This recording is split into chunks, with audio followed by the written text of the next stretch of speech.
হে রাসেল, হে রাসেল, কেন তুমি আসলে বাংলাতে?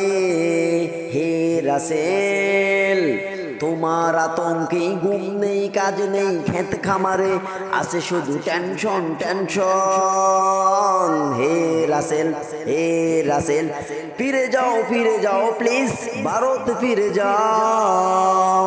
হে রাসেল, কেন তুমি আসলে বাংলাতে?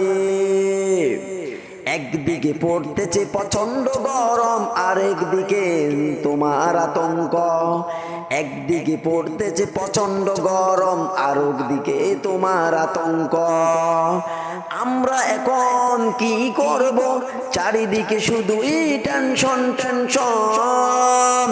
ফিরে যাও হে রাসেল, ফিরে যাও প্লিজ, ভারত ফিরে যাও।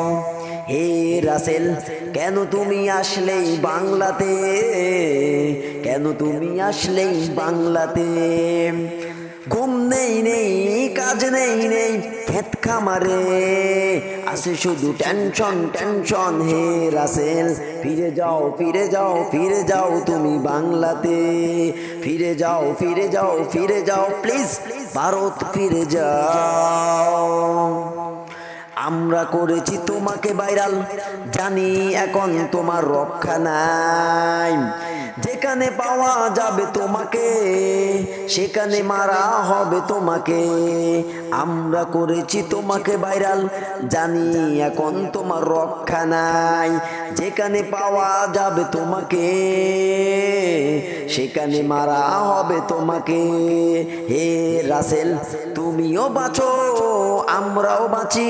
ফিরে যাও প্লিজ, ভারত ফিরে যাও।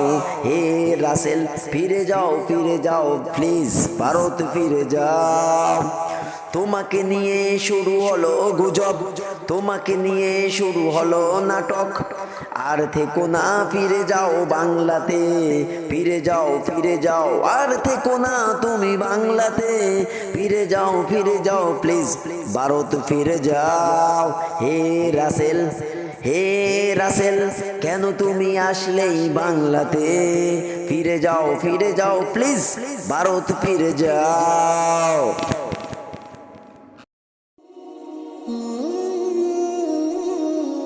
কোরবানির ঈদের ডামাডোলের মধ্যেও যে সরীসৃপটি মানুষের ভেতরে আতঙ্ক ছড়াচ্ছে, সেটির নাম রাসেল ভাইপার।